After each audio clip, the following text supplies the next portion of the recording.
Hello everyone, I am here to help you today. I know you use this video to fall asleep, so before that, like the video and subscribe to the channel. Also, where are you from and what time are you watching?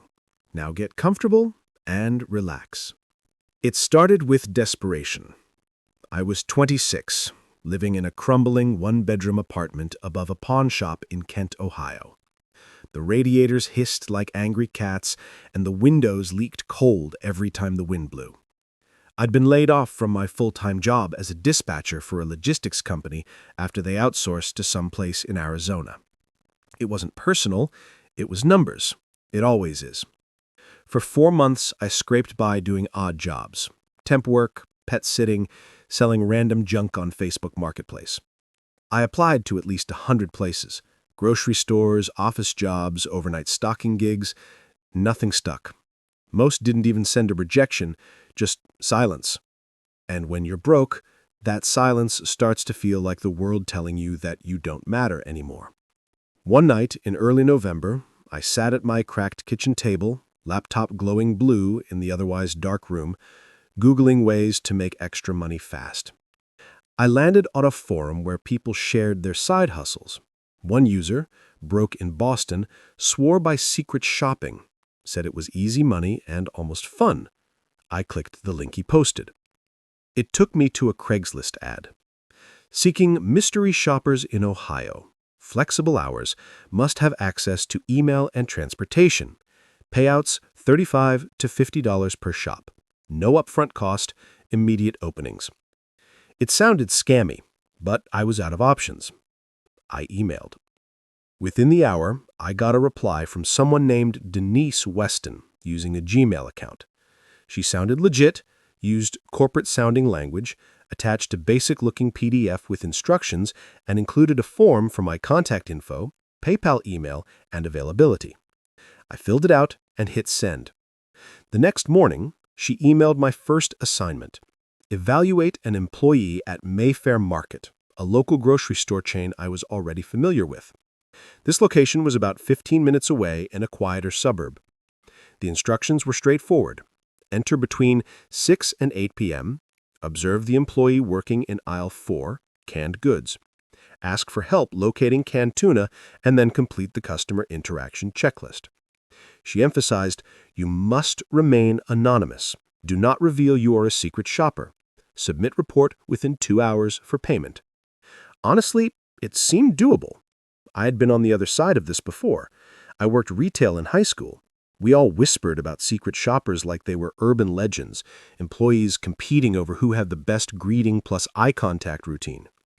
At 6:17 p.m., I walked into Mayfair Market in a worn black hoodie, taking shallow breaths to calm my nerves like I was going undercover. The store smelled like floor cleaner and overripe produce. I casually browsed the aisles to avoid drawing attention. Aisle 4 was quiet.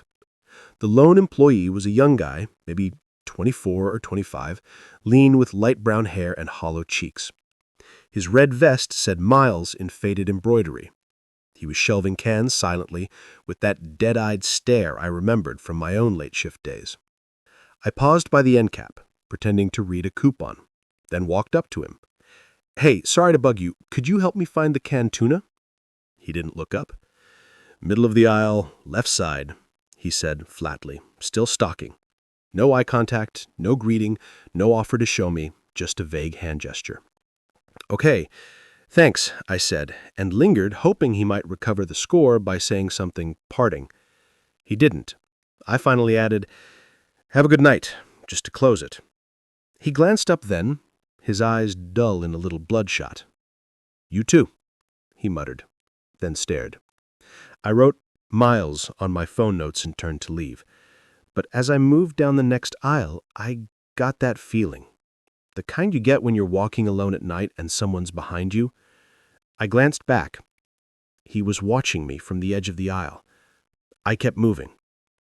Each aisle I visited, I noticed him again, sometimes near the produce, sometimes further back by dairy. Not stalking, just standing, watching. By the time I reached checkout, I was sweating under my hoodie. The cashier, a bubbly college kid named Amber, passed her secret shopper check easily. Greeting, eye contact, a chipper. "Enjoy your night." I smiled stiffly, nodded, and left. I hustled to my car, started the engine, then sat there with the dome light on, typing out my report before I forgot the details. I mentioned that Miles failed the interaction, didn't greet or offer help, and made minimal eye contact. As I typed, a shadow moved across my windshield. I froze. It was him, Miles, storming across the parking lot with heavy strides. He didn't look at my car directly, but he passed close, heading toward an old black sedan parked 3 spaces over. He got in and peeled out of the lot so fast his tires chirped. I stared after him for a while, heart in my throat. Then I drove home. By the next morning, I had a $40 PayPal deposit and another assignment in my inbox. I moved on. 3 nights later, I was at my boyfriend's place. He lived in a duplex across town, eating Chinese food on the couch and watching reruns of Whose Line Is It Anyway? His dog Mako was asleep at our feet, twitching as he dreamed. Around 12:40 p.m., there was a knock at the door. No, not a knock, a slam. And then another, and another. Jesse paused the TV. We stared at each other. Mako sprang up and growled low. "Who the hell?" Jesse stood, walking to the window. I followed. We peeked through the blinds, and I felt my stomach bottom out. It was Miles. Same hoodie, same haunted eyes, but worse, like he hadn't slept in days. He was pacing on the porch, muttering, then slamming his fists against the door again. I stumbled back. Jesse opened the storm door window. "Hey man, you need to get out of here, now." Miles didn't budge. He just slammed the door again and shouted, "I know what you did. You ruined everything." "What is he talking about?" Jesse whispered. I didn't answer. My mouth was dry. My heart beat so hard it felt like it echoed through my arms. "I told you I was already on my last chance," Miles bellowed. "And you come in there asking for effing tuna like you're better than me?" Jesse pulled me behind him and reached for his phone. I nodded frantically. "Call the cops." Miles kept shouting, voice cracking. "You cost me my job. You got me fired. You think you can just come into my store and ruin my life? You think you're safe? There's always an eye for an eye." He began slamming his body against the door. The wood cracked. Mako barked wildly, tail down, ears flattened. I grabbed Jesse's arm. He had to have followed me that night. There's no other way he could know where I am. "Shh," Jesse whispered, holding the phone to his ear. The dispatcher stayed on the line. Less than 2 minutes later, red and blue lights bounced off the walls. When the cops pulled up, Miles made a run for it, but not before one officer tackled him in the yard. Jesse and I stood frozen, watching from the window as they cuffed him. Mako's growls turned to whines. As they patted him down, one of the officers pulled a folding knife from his waistband. That's when I started shaking uncontrollably. In the days that followed, the detective assigned to the case told me a little more. Miles, real name Brandon Miles Henley, had been working at Mayfair for almost 2 years. He had a string of write-ups and was already on probation for failing a previous secret shopper report. The night I showed up, his girlfriend had broken up with him, his car had just failed inspection, he was already behind on rent. He wasn't just having a bad day, he was on the brink. My report had cost him his job. That much was confirmed. But the part I still can't get past, I never used my real name on the shopper form. And the email I used was a burner account, no ties to my real life. So how did he find me? How did he know I was the secret shopper? How did he know Jesse's address? One theory, the store had cameras. Maybe he watched them afterward and saw me riding in my car. Maybe he followed me and I never noticed. Maybe he wrote down my plate and found someone who knew how to track it. I don't know. What I do know is I never secret shopped again. I turned down every assignment after that. I eventually found a steady job at a call center and slowly tried to forget the whole thing. Jesse installed a camera above the door. We moved a few months later just in case. But sometimes, when I'm in a store and I see someone shelving cans, I still wonder, do they know? Are they watching? And is there a line between helping corporations enforce meaningless standards and destroying someone's last thread of hope? Because I crossed it, and someone almost died because of it. I never thought I'd take a job from Craigslist. It wasn't that I was too good for it. I just heard too many horror stories. Sketchy meetups, no-shows, scams, or worse. But sometimes life squeezes you until all the safe options are gone. It started 3 weeks after I lost my full-time gig at the front desk of a dental clinic. They downsized. I'd been living alone in a studio apartment in East Moreau, scraping by with savings and odd gigs. The clock on my rent was ticking. When I got desperate enough, I messaged a friend, Emily, who always had a side hustle or 3 going on. She mentioned she'd done babysitting through Craigslist before. Just vet them hard, she'd said. Don't go in blind. Ask questions. Trust your gut. I'd babysat a lot in high school and college, and I was good at it. I figured it couldn't be that different now. It's just keeping kids safe and alive for a few hours. The first few postings I saw were either vague or shady, but then I came across one that looked normal, almost too normal. Craigslist posting. Childcare needed. Saturday evening. Hi, looking for a sitter for our 2 boys this Saturday, ages 6 and 9, from about 5:30 p.m. to 10:30 p.m. Pretty laid-back household. Just need someone responsible while we go out for an anniversary dinner. Pay is $120 for the evening. Message for address details. Thanks, Chloe M. Something about the post felt safe, simple. The tone was casual, the rate was generous, but not suspicious.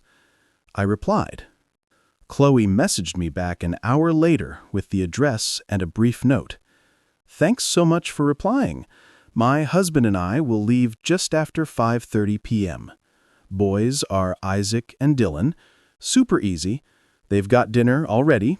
Just TV, games, maybe reading, before bed. Should be a quiet night. We exchanged a few more messages. She seemed normal, even friendly. Signed off with a smiley face. It almost made me feel silly for being cautious. Still, I did my due diligence. I Googled the address, 1585 Brookfield Lane. It was in a cul-de-sac just outside town, near some older neighborhoods, but not far enough to raise alarms. I messaged Emily with the details just in case. Text me when you get there, she said, and if anything feels off, leave. It was a dry Saturday when I pulled up the cracked driveway at 5:18 p.m. The house was modest, a single story with flaking blue paint and overgrown shrubs. A wind chime clinked under the porch awning. The porch light was already on, even though the sun was still up. Something about it gave me a weird pinch in the chest. Not fear, but just a tightness. I knocked. No answer. I tried again, this time hearing shuffling behind the door. When it finally opened, a man stood there. Late 50s, maybe 60. Tall, skinny, with thinning gray hair and a long, patchy beard. He wore a t-shirt with faded letters and jeans with paint stains. He squinted at me like he couldn't see. Well? You the babysitter? Yeah, Chloe messaged me. Said to be here at 5:30. Right, he said, scratching his head. She just ran out with the boys for snacks or something. You can come on in, though. She'll be back in 5. The way he looked at me made my spine tighten. But I didn't want to jump to conclusions. I stepped inside. The house smelled like dust and old cooking oil. The front room was cluttered with boxes, newspaper stacks, and a single recliner. The air was thick, stale. "Sorry for the mess," he said, closing the door behind me. The lock clicked. "We're, doing some reorganizing." "No worries," I lied. He gestured down a narrow hallway. "Living room's back there. TV, couch. You can wait there." As I walked, I scanned the place. No toys, no kids' drawings, no backpacks, no photos of children. Just muted beige walls, framed generic art, and dust. I sat down on a worn brown couch. My phone buzzed. "Emily. You good?" I typed. "Weird vibe, but okay so far. Chloe not here yet, just the husband." He passed by the hallway again, muttering something under his breath. He was pacing. Every now and then he'd peek into the living room and say something like, "She should have been back by now," or, "Sorry about this, just bad timing." The whole thing started to feel like a performance. At 5:45, I stood up. "I think I might just head out," I said, trying to sound casual. He looked alarmed. Wait, no! She's probably downstairs. I didn't hear the front door earlier, so maybe she came in through the side." He pointed to a door. Or I hadn't noticed. One tucked in the kitchen, half hidden behind a curtain. She goes down there sometimes, with the boys. Craft stuff. Art. She's probably waiting for you." The house had gone very quiet. I walked to the door and opened it. The basement was pitch black. A cold, earthy smell hit my nose. Mold, dust, and something metallic, like rust. I stood frozen. "Go on," he said, voice too cheerful. "They're probably just setting up." I didn't move. My stomach flipped. "Actually, I just got a text. I think my ride's here early. I gotta go. I'm so sorry. Maybe we can reschedule." I turned and bolted toward the front door. Locked. He was still behind me. "Hang on a sec," he said, voice turning dry. "You haven't even met the kids." I fumbled with the deadbolt, heart pounding. Click. It opened. I didn't look back. I flew down the porch steps, across the lawn to my car. My hands shook as I unlocked it. Behind me, I heard him yelling something. A name, a phrase. It didn't matter. I slammed the door shut and tore out of the driveway. My rearview mirror showed him standing in the front yard, hands in fists. I drove until I hit a grocery store parking lot 10 minutes away. Parked.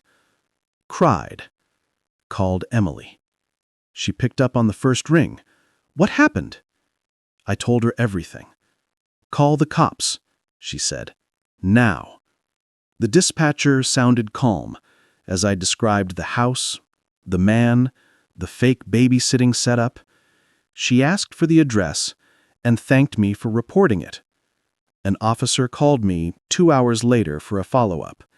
I told him everything again. He said they'd check it out. That was the end of it. At least, officially.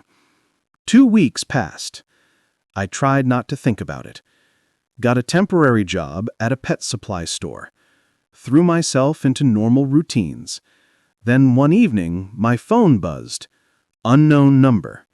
Text message. "Hi there. We saw your babysitting profile online. We have 2 boys, ages 6 and 9, and need a sitter this Saturday evening. $120 for the night. Let us know if you're available. Chloe. M." Same phrasing, same pay, different number. No way to trace the profile. I'd never even made a public profile. I blocked the number. 2 days later, another message came. Different number again. Hey, found your ad. Looking for a sitter near Brookfield area. 2 boys. Easy night. Let us know if you're free. Tom. And Chloe. The next day, I changed my phone number. I moved 3 months later, changed cities, took Emily's offer to crash with her in Ridgewood until I got back on my feet. I never heard from Chloe again, but I've kept screenshots of every message just in case. Sometimes when I'm scrolling job boards, I still see similar listings. Same tone, same rate, different names, different zip codes. And I wonder how many people didn't trust their gut, how many went down the basement steps, and how many never came back up. It started with a pretty ordinary listing. I had just decided to sell my 2006 Honda CR-V.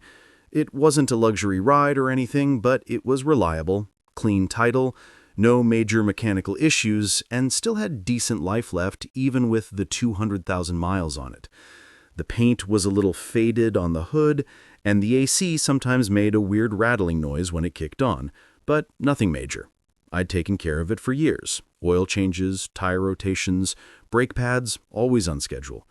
I'd just upgraded to a newer car a few weeks before and didn't want the old one sitting around collecting dust, so I figured I'd list it on Craigslist.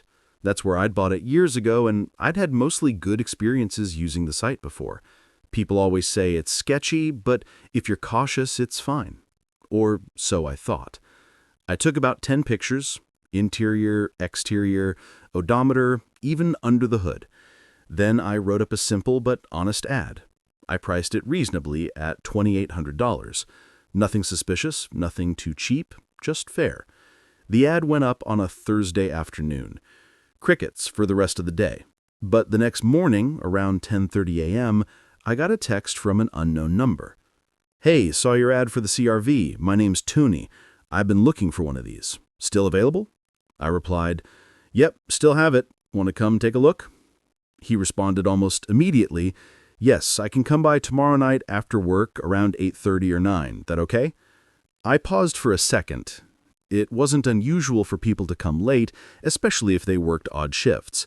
Still, something about a stranger coming that late made me hesitate. But I lived in a decent-sized apartment complex on the edge of West Grove, a quiet suburb. My car was already parked in the open lot. He wouldn't even have to come near my apartment door. I replied, That's fine. Just meet me in the parking lot. I'll be by the car. Cool. See you then. The X. Nothing about it raised red flags at the time. The next day, I got the car cleaned up inside, vacuumed, wiped everything down, cleared my stuff out of the glove box and center console. Around 8:15, I put on a hoodie and went downstairs to wait by the car. It was dark, but not late enough to feel creepy. There were still people walking their dogs or coming home from work. I stood near my CR-V, casually scrolling on my phone while glancing at every car that pulled in. At 8:59 on the dot, a black Dodge Charger with tinted windows pulled into the lot. It rolled slowly past me before stopping in a visitor spot 3 spaces away. The driver's door opened and a tall man stepped out. He looked to be in his mid-30s, maybe a little older, bald, muscular, lots of tattoos covering his forearms. He wore a black Carhartt jacket and dark jeans. He had this sort of intense energy, like he was always ready to argue even when he wasn't saying anything. But he smiled as he walked over. You selling the CR-V? He asked, voice a little deeper than I expected. Yeah, I said, forcing a polite smile. You must be Tony. Yep. He walked around the car, taking a look at the body. Looks clean. Been driving it a lot? Mostly just to and from work. It's been solid for years. No leaks, no overheating. I had the timing belt done at 180,000. Got paperwork if you want. He nodded, pulling out a small flashlight to inspect the tires. Can I check under the hood? Sure, I said, popping it. We went through the usual motions. He asked a few normal questions. Didn't seem like a car guy, but enough to pass for someone interested. Mind if I take it for a quick spin? He asked. I'll need to come with you, I said, automatically. Just company policy. I tried to laugh, but he didn't. Tony grinned, but there was no warmth behind it. No warmth behind it. No problem. We got in. I directed him around the block, then down the main road where he tested the acceleration. It wasn't a long drive, maybe 10 minutes, but it felt longer with the silence. He didn't talk much, just stared ahead with a clenched jaw. "I like it," he said, finally. "Feels solid." When we got back, he pulled into the same parking spot as before. I stepped out, hopeful. "So, what do you think?" I asked. He looked at me for a beat. "Yeah, I'll think about it," he said, tone flat. I blinked. "Oh, okay, sure." And then casually, he asked, "Hey, mind if I use your bathroom real quick before I go?" That moment froze in time. It was like a needle drop in a movie. Every instinct in me tightened at once. Yeah, I'd rather not," I said, keeping my tone even. "Nothing personal, I just don't let strangers into my place." Tony didn't respond at first. He just looked at me hard. His smile faded. There was an awkward silence. Then he nodded slowly. "All right, no worries." I gave a small wave and turned to walk away. I didn't head to the nearest side door like I normally would. Instead, I circled the building to the front entrance just in case. When I reached the front doors, I looked back. No one was behind me. Relieved, I headed inside. The entryway was quiet. I walked to the elevator, pressed the button, and waited.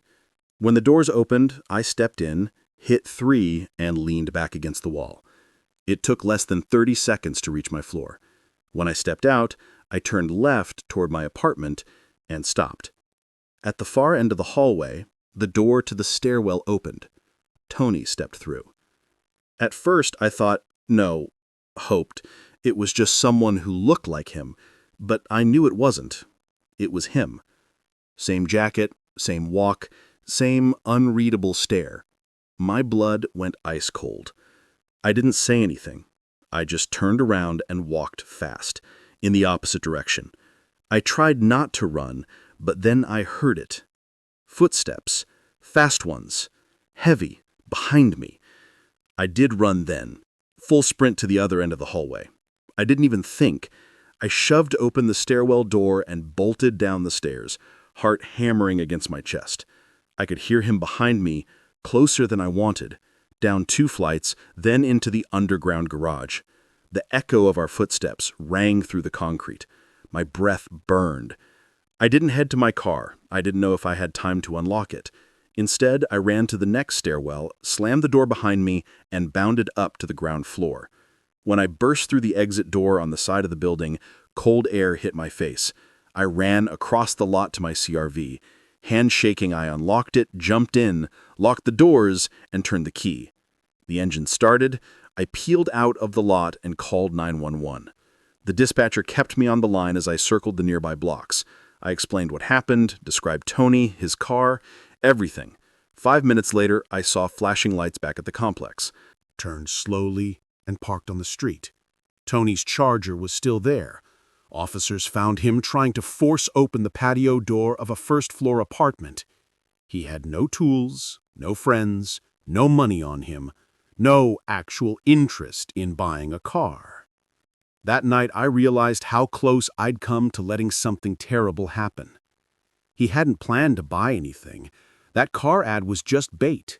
He wanted an address, a face, and a window of time. I deleted the Craigslist ad that night, never used the site again. And now whenever I sell anything online, I meet people in the police department parking lot, no exceptions. I used to work the night shift at a small roadside hotel just off the highway. It wasn't glamorous, more like stale coffee, flickering lobby lights, and the occasional drunk guest arguing about a checkout fee. But it paid the rent and let me save a little. The good thing about that shift was the quiet. After midnight, aside from the odd check-in, I was mostly left alone behind the front desk. I'd spend those slow hours scrolling Craigslist, mostly for fun, checking the free section or electronics listings. People gave away the weirdest stuff.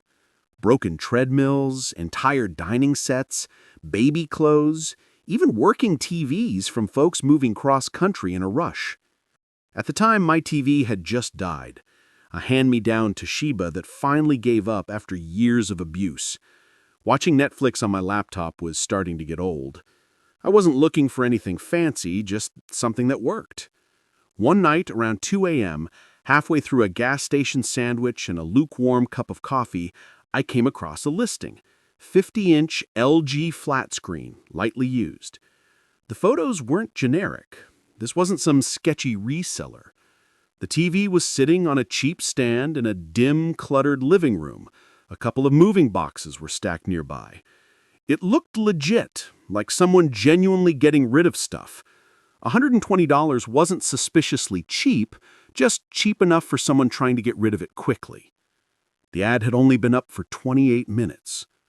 I sent a short message. "Hi, I'm interested in the TV. Still available?" Then I went back to half watching the hotel security cams and checking in a trucker who smelled like diesel and regret. An hour later, I got a reply. "Hey, this is Cara from Craigslist. Yes, still available. You can come by tomorrow after 6 if that works." Her name wasn't on the listing, but that wasn't unusual. I texted back, "7 works for me. What's the address?" She sent it. A place on Willow Terrace Drive, a quiet neighborhood, about 10 minutes from my apartment. One of those older parts of town with big lawns and tired one-story houses. I looked it up on maps. Seemed safe enough. "Cool, see you then," I texted back. The next day after my shift, I stopped at an ATM and pulled $140, just to cover any weird change situations. It was still light out when I pulled into the neighborhood. Birds chirped, kids rode bikes, a guy across the street was mowing his lawn. The address Cara gave me was a beige house with a sagging porch and slightly overgrown grass. Not sketchy, just, neglected. A place someone's aunt might have owned for decades. I parked along the curb, stuffed the cash in my jacket pocket, and walked up to the door. Before I knocked, it opened. A woman stood there. Average height, dark hair in a messy bun, sweatshirt with a faded college logo, and leggings. Early 30s, maybe? "Hey, you must be Alex," she said. "That's me," I nodded. "Here for the TV." "I'm Cara. Come on in. Sorry about the mess. We're kind of between things right now." The inside matched the outside. Sparse, dim, a few boxes near the wall, furniture halfway moved or packed. The only light was a small lamp in the corner. "No worries," I said casually. "Looks like how my place did before I moved in," she chuckled. It sounded tight, like she didn't actually find it funny. "It's back in the bedroom," she said, gesturing down a hallway. "Right this way." Something felt a little off. Maybe it was how quiet it was. No background noise, no TV, no fan, not even the faint hum of a fridge. But I followed her anyway. The hallway was narrow, faint footprints in the carpet. She stopped at the last door on the right. "Right in here," she said, and opened it. I stepped inside and stopped cold. There was no TV. The room was empty. No bed, no boxes, no furniture. Just a blank room with dusty blinds drawn shut. Then slam. The door shut behind me. Locked. I turned instantly and twisted the knob. It rattled but wouldn't open. "Cara," I called out. No answer. "What the hell is this?" I pounded the door. "Open up!" Silence. I checked my phone. No signal. Not even one bar. I took a shaky breath, the kind your body takes when your brain realizes something is really wrong. I pressed my ear to the door and listened. Voices, muffled. 2 of them. Cara and a man. I hadn't heard him until now.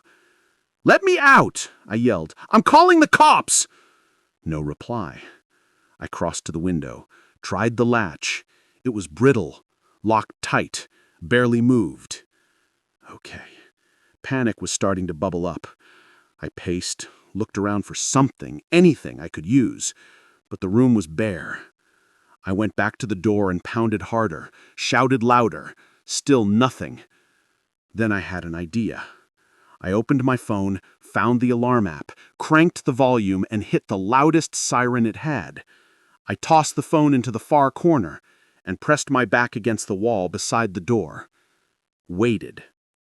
Footsteps, heavy, rushing. The door creaked open.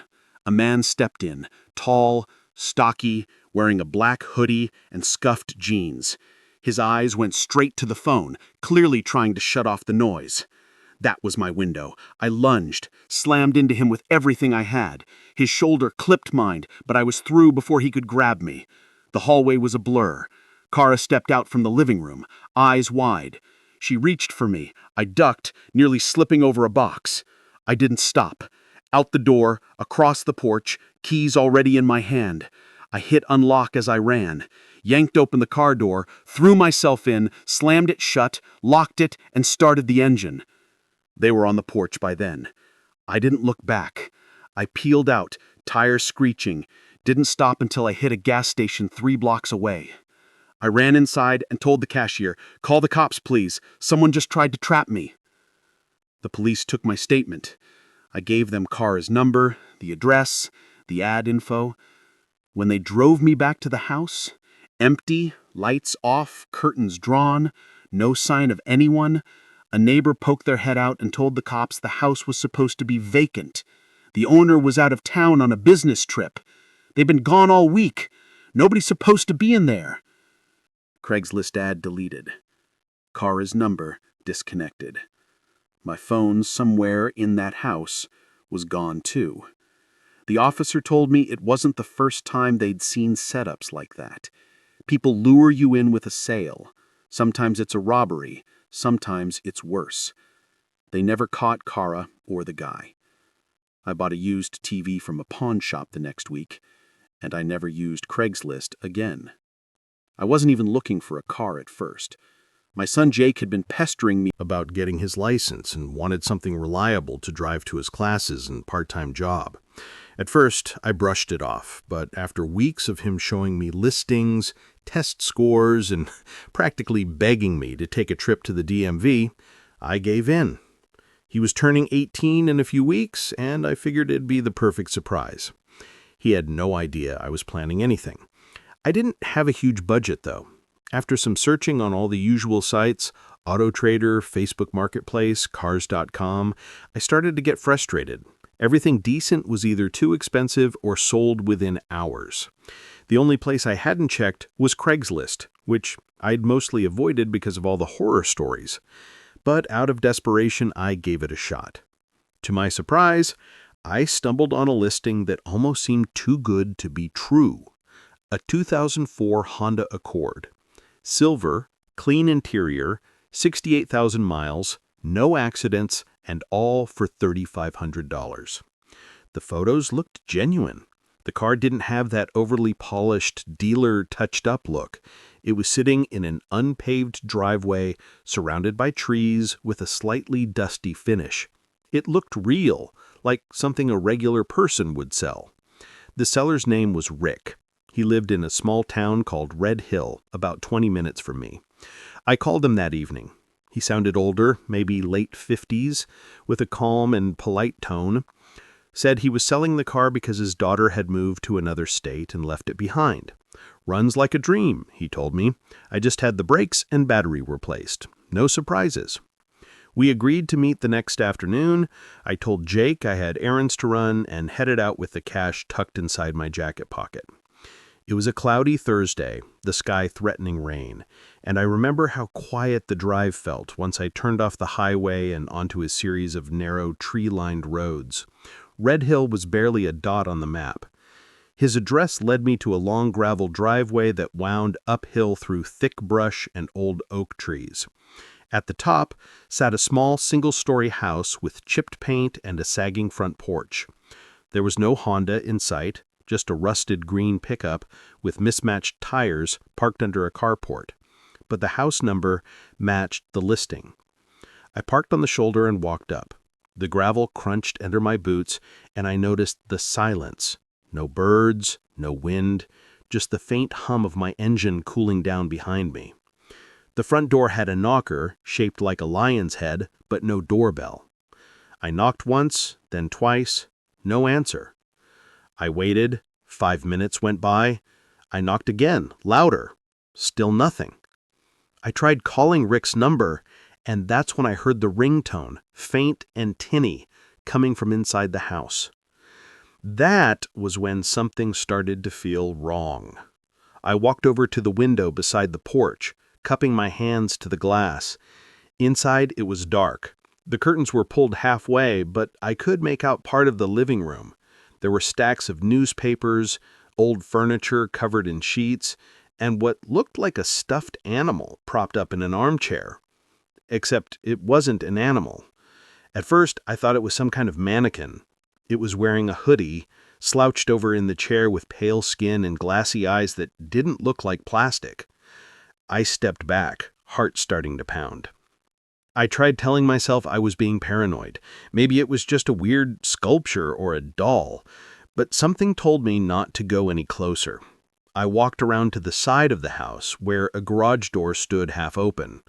Inside were rows and rows of car parts. Doors, bumpers, seats, all stacked and labeled. It was too organized for a junker. Too clean. There was no sign of the Accord. Just as I turned to leave, I noticed another figure through the rear window of the house. This one was standing, back turned, perfectly still, facing the backyard like it had been placed there. I knocked lightly on the glass, feeling a sick sense of dread. No movement. The back door creaked open slightly from the wind, revealing a dark hallway beyond.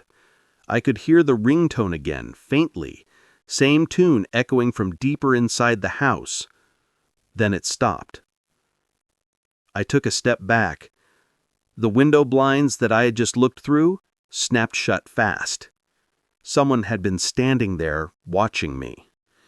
That's when I ran. I didn't care about the money anymore. I sprinted to my car, jumped in, locked the doors, and floored it. The gravel kicked up behind me, and I didn't stop until I hit the main road. Later that night, I checked the Craigslist ad again. It was gone. Rick's number disconnected. I reported the incident to the police, but without a plate number, without a real name, there wasn't much they could do. They said the property had been abandoned for years.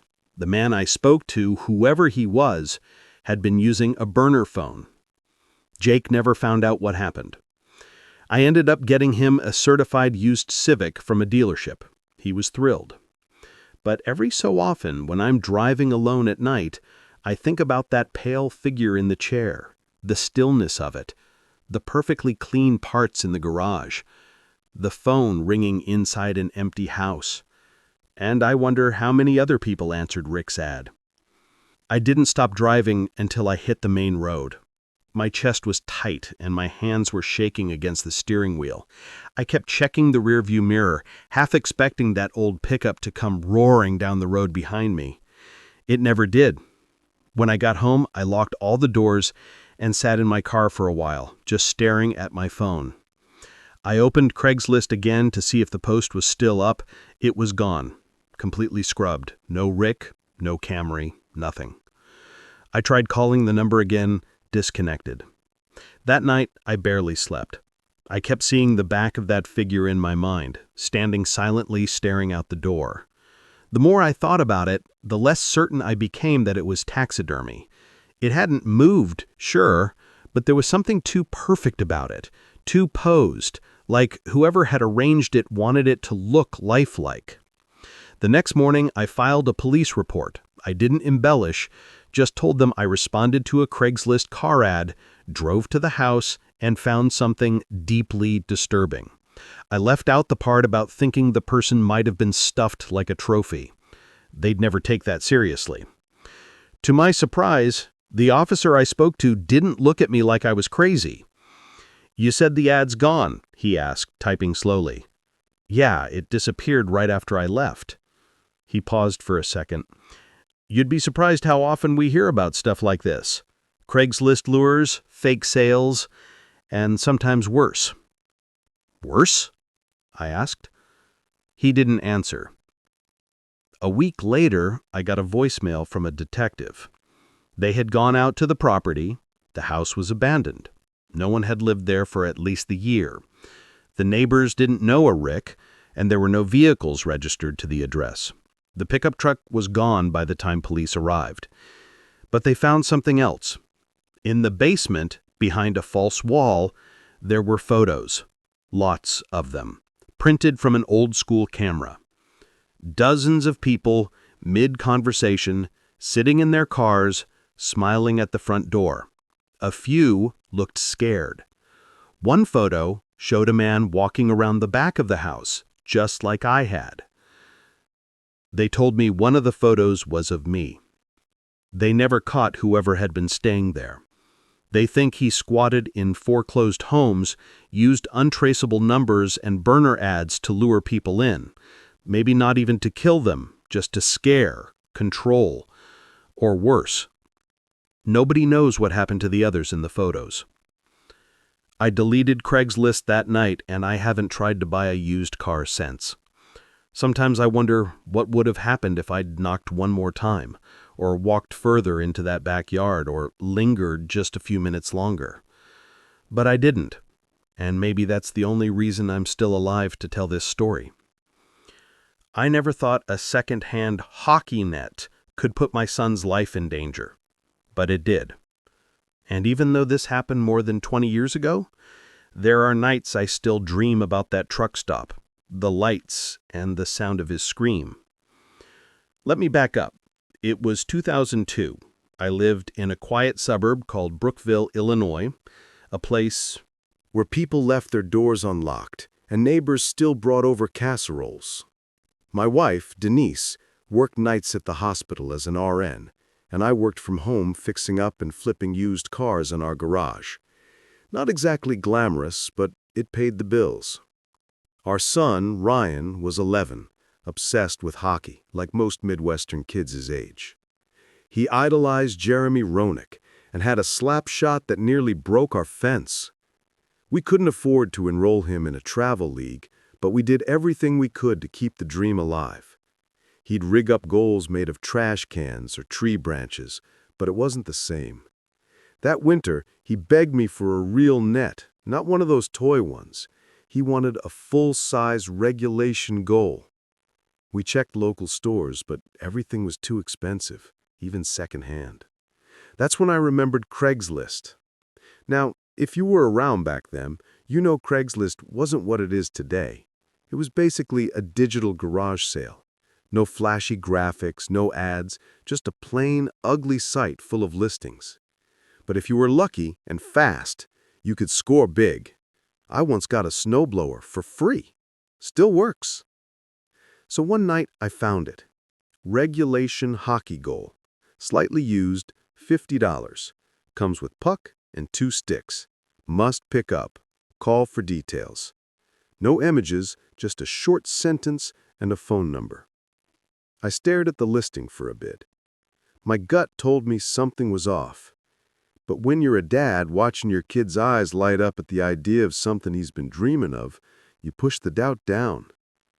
I called the number. A man answered on the 3rd ring. Yeah? Hi, I'm calling about the hockey goal you listed. He paused, then said, Oh yeah, still got it. You want it? His voice was low and flat. Not creepy exactly, just emotionless, like he didn't care either way. I do. My son's been looking for one. He didn't say anything for a second. Then, I'm up in Maryland, but I can meet halfway. Gotta be after work, though. 9 or so. Marylton was a little over 2 hours north of Brookville. Meeting halfway would put us somewhere off the interstate, maybe a rest stop or gas station. I can do that, I said. You'll bring the net? Yeah, I got a pickup. My buddy's got the sticks and puck. He'll follow me. The hairs on my neck stood up. Something about the way he said that. Detached, like he was reciting a script. But again, I pushed it down. We made a plan to meet at a rest stop off I-90 near a town called Whitfield. I told Denise I'd be back in 2 hours. Ryan begged to come. I told him no, then caved. He promised to stay in the van the whole time. That decision still haunts me. The drive was uneventful. Ryan talked about hockey the whole time, about how he'd be able to actually practice now. It made me feel good, like I was doing something right. We pulled into the rest stop around 8:50. It was quiet, just a vending area and a line of parking spaces under yellow-orange floodlights, the kind of lighting that makes everything look haunted. I parked under the brightest pole light and told Ryan to stay in the van. If anything feels weird, lock the doors, okay? He nodded and gave me a thumbs up. At exactly 9:06, a black pickup truck rolled in and stopped 10 feet in front of us. It looked old, but well-maintained. Tinted windows, no license plate on the front. I got out, walking slowly. The window rolled down. A man sat inside, bald, middle-aged, maybe early 40s. He had a square jaw and mirrored sunglasses on, at night. "You, Steve?" he asked. "Yeah," I replied. "My buddy's got the stuff, should be pulling in behind me." I looked at the back of his truck. Empty. Not a net in sight. My stomach turned. "Why didn't you bring it all in one truck?" He shrugged. "Couldn't fit." At that moment, 2 more trucks pulled into the lot. One backed in behind me, the other parked to the right. Both were older pickups, same style, same tint, and neither had any hockey equipment. Something clicked in my brain. Not panic. Instinct. I turned and yelled, "Ryan, lock the doors now!" He did, fast. Then the men started getting out. All of them, 6 in total. Big guys. Some looked like construction workers, others like they lived in weight rooms. They didn't say anything, just stared. The bald guy stepped out, adjusting his coat. He nodded at the guy in the truck behind mine, who started walking toward the van. My heart was pounding. "Wait," I said. "Here, take the money. It's all I have." I pulled out my wallet and handed over $80. The guy took it, thumbed through it, and scowled. "Where's the rest?" "That's it. That's all I brought," I said, barely able to breathe. "Please, just take it and go." He nodded again. 2 guys started moving fast toward the minivan. I ran. I screamed at them not to touch my son. I remember one of them breaking the rear window with a tire iron. The sound of glass shattering mixed with Ryan's terrified scream. It broke me. And then, red and blue lights, a siren coming fast. A highway patrol car whipped into the lot, tires screeching. The officer inside saw what was happening, flipped on the spotlight, and aimed it directly at the crowd. In an instant, the men bolted. 2 trucks sped off. The third got stuck between me and the cop. The officer jumped out, weapon drawn, yelling commands. Backup was there in less than 5 minutes. Ryan was safe, shaking, crying, but safe. The police questioned us for nearly an hour. I gave them everything I knew. Turned out the guys in the truck that got caught rolled fast. They gave up names, addresses, and even admitted this wasn't the first time they'd lured someone with fake Craigslist ads. They targeted dads who'd do anything for their kids. The police escorted us home that night. I drove, hands trembling the entire time. Ryan fell asleep holding my arm. I didn't tell Denise everything, just enough to explain the broken window and why Ryan wouldn't stop crying. A few weeks later, the detectives let me know they'd arrested 5 of the 6 men. The only one who got away was the bald guy, the one who made the call, the one who started it all. I never saw his face again. I kept using Craigslist after that, but never alone, never at night, never with my son. The net, we got one eventually from a neighbor whose kid had gone off to college, free. But every time I see a black pickup truck, I still check the back for a hockey goal. I didn't even check the neighborhood. That probably sounds reckless, but when you're sleeping in your car and stretching a can of soup across 2 days, details like that don't matter as much. I just needed a place to stay. A bed, a roof, maybe a lock that worked. That Craigslist listing was like a rope thrown to a drowning person. Live-in cook needed for private estate, meals included, private quarters. It almost sounded too good to be true. My name's Aaron Myers. I used to be a sous chef at a high-end restaurant in Chicago before everything went sideways. The pandemic hit, layoffs happened, and the owner quietly shut down the place. My boyfriend Nate tried to hold things together for both of us, but he died of a brain aneurysm just a few months later. No warning, just collapsed in the shower.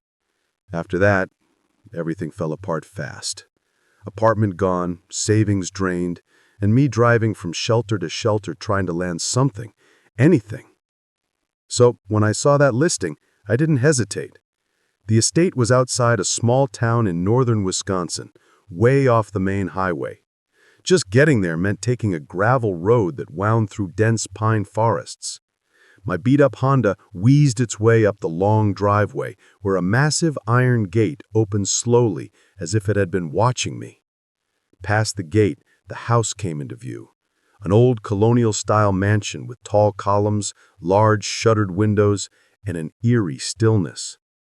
Waiting for me on the steps was a man in a dark gray suit, tall, composed, maybe mid-40s. He introduced himself as Mr. Halverson, the caretaker. "You're Aaron Myers?" he asked, extending a hand. "That's me," I replied, trying to smile like I hadn't been living out of my trunk for 3 weeks. "Prince Julian is not in today." He led me inside, "but he left instructions to get you settled. You'll meet him later." I didn't know what I was expecting, but this giant, posh house certainly wasn't it. Half empty, and numerous doors boarded up. There were as many rooms boarded up as there were open. It gave me the creeps just seeing them half done, like there was a fire or something. I had nothing to say to that. Prince, like royalty. He must have read my expression. His family has held that title for generations. European roots. Nothing ceremonial anymore, just tradition. I nodded, even though I wasn't sure I bought it. We passed through an immaculate hallway lined with portraits. They all looked like paintings from the 1800s. Men in military uniforms, women in heavy gowns. At the end of the hall, he opened a side door and led me through a garden path to a smaller brick house tucked away behind a line of trees. Not exactly a hut, but far from the main house. Private? Sure. Secluded? Definitely. "This is your place," Mr. Halverson said, unlocking the door. Inside was simple. Wooden floors, a twin bed with a metal frame, a compact bathroom, a kitchenette, and a wired landline phone bolted to the wall. "There's no cell service out here," he added, as if reading my mind.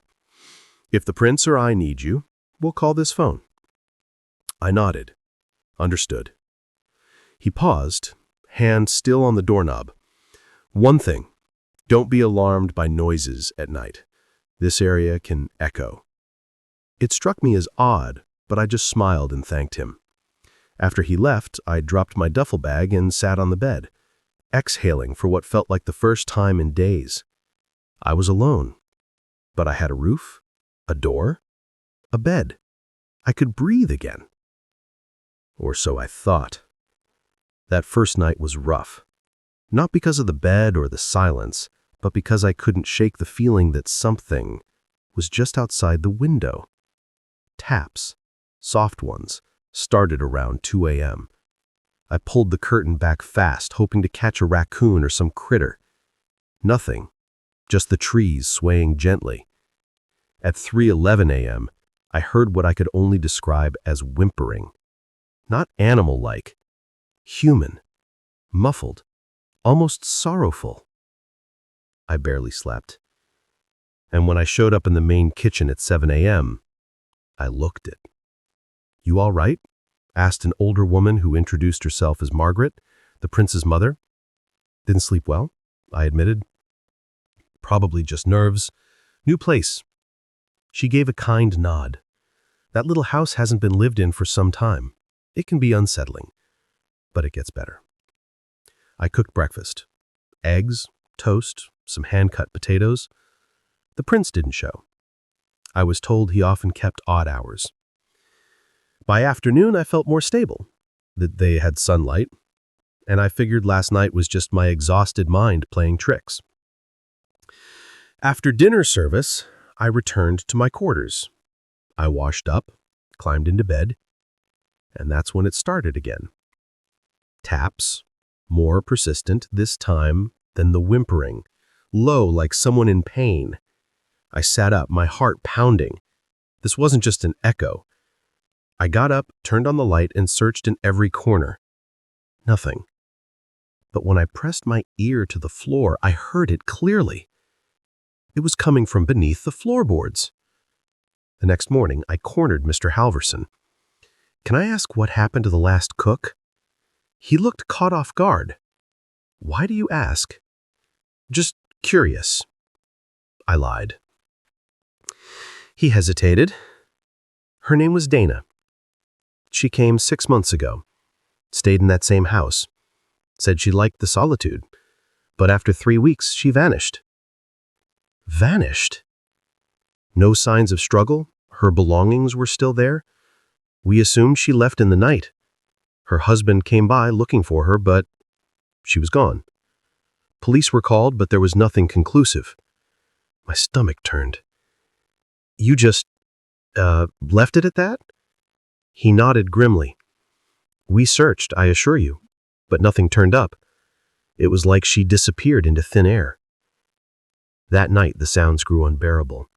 The taps became bangs, the whimpering, pleading. I snapped.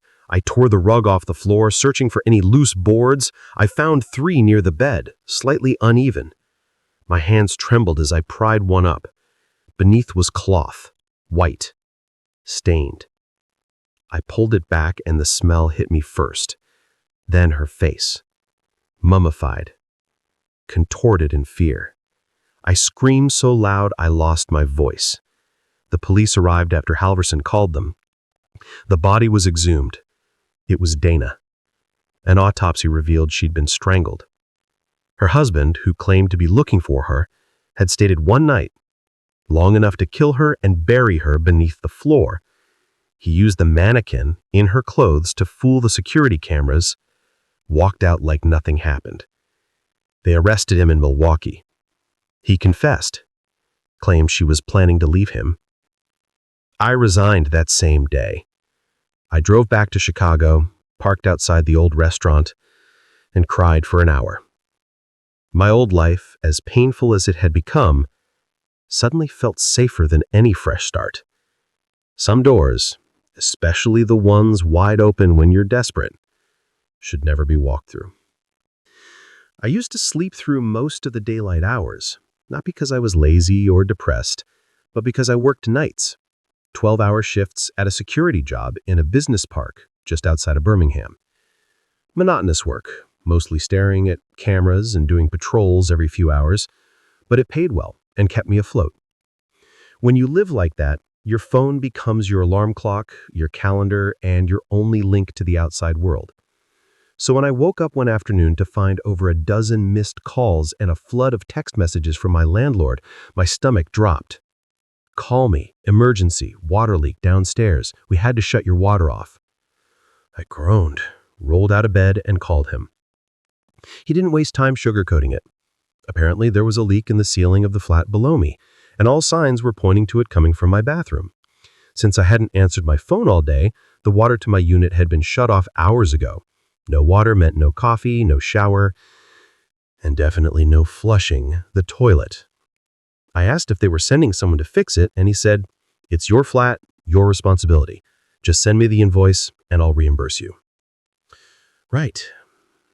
I hung up, groggy and irritated, and started calling around.